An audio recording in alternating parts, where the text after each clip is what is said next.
ACL reconstruction surgery ചെയ്തതിന് ശേഷം എല്ലാവരും പറയുന്നുണ്ട് 10 ദിവസം ഫിസിയോതെറാപ്പി ചെയ്തു, പക്ഷേ റിക്കവറി കിട്ടുന്നില്ല എന്നുള്ളത്.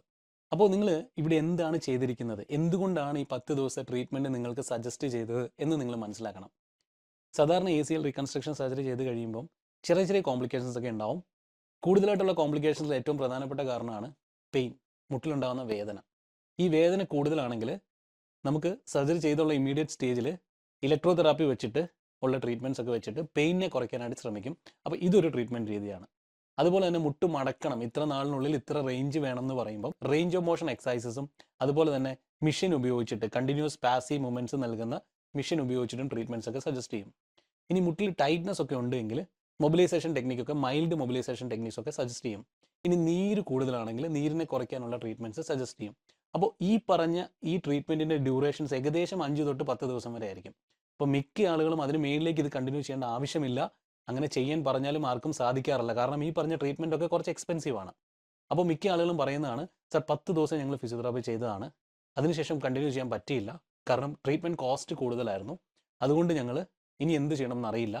എന്നാൽ ഫിസിയോതെറാപ്പി ട്രീറ്റ്മെൻറ്റ് ചെയ്ത് കഴിഞ്ഞതിന് ശേഷവും റിക്കവറി വന്നിട്ടില്ല എന്നുള്ളത്. ACL റീകൺസ്ട്രക്ഷൻ സർജറി ചെയ്ത നിങ്ങളെപ്പോലുള്ള ആളുകളെ സംബന്ധിച്ചിട്ട് നിങ്ങൾക്ക് ലഭിക്കേണ്ട ഫിസിയോതെറാപ്പി ട്രീറ്റ്മെൻറ്റ് എന്ന് പറഞ്ഞു കഴിഞ്ഞാൽ അത് റീഹാബിലിറ്റേഷൻ പ്രോട്ടോകോളാണ്. ഏറ്റവും കുറഞ്ഞത് 4.5 മാസം തൊട്ട് 6.5 മാസവും അതിന് മുകളിലേക്ക് സ്പോർട്സ് രംഗത്തിലേക്കൊക്കെ ഇറങ്ങേണ്ട ആളുകൾക്ക് 1 ഇയർ വരെ നീണ്ടു നിൽക്കുന്ന ഒരു റീഹാബ് പ്രോഗ്രാമാണ്.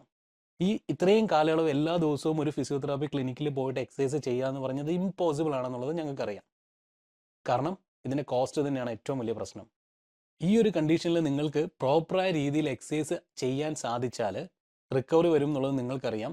എന്നാൽ പ്രോപ്പറായ രീതിയിൽ എക്സസൈസ് പഠിച്ചിട്ട് ആ എക്സസൈസ് നിങ്ങളുടെ വീട്ടിലിരുന്ന് ചെയ്താലും മതി. ഇതിന് നിങ്ങളെ ഞങ്ങൾക്ക് ട്രെയിൻ ചെയ്യാൻ സാധിക്കും. ഈ പറഞ്ഞ റീഹാബ് പ്രോട്ടോക്കോൾ കംപ്ലീറ്റ് ചെയ്താലേ നിങ്ങൾക്ക് പ്രീ ഇഞ്ചുറി ലെവലിലേക്ക്, ഇഞ്ചുറി ഉണ്ടായതിന് മുമ്പുള്ള ലെവലിലേക്ക് തിരിച്ചു വരാൻ പറ്റുള്ളൂ. എങ്കിൽ മാത്രമേ സർജറി കഴിഞ്ഞിട്ട് കുഴപ്പമൊന്നും ഇല്ല എന്നും എല്ലാ കാര്യങ്ങളും ചെയ്യാൻ സാധിക്കുന്നുണ്ട് എന്നുള്ളതും നിങ്ങൾ പറയുകയുള്ളൂ. അപ്പോൾ പ്രത്യേകം ശ്രദ്ധിക്കുക, റീഹാബ് പ്രോട്ടോക്കോൾ എന്ന് വെച്ച് കഴിഞ്ഞാൽ ഒരു എക്സസൈസ് പ്രോട്ടോക്കോളാണ്. എക്സസൈസസ് ചെയ്യുക തന്നെ ചെയ്യണം. എക്സസൈസ് ചെയ്യാനായിട്ടുള്ള സമയം നിങ്ങൾ കണ്ടെത്തണം. എക്സസൈസ് ചെയ്യാൻ മടിയുള്ള ആളുകളാണെങ്കിൽ നിങ്ങൾക്ക് പറഞ്ഞിട്ടുള്ള പണിയല്ല ഇത്.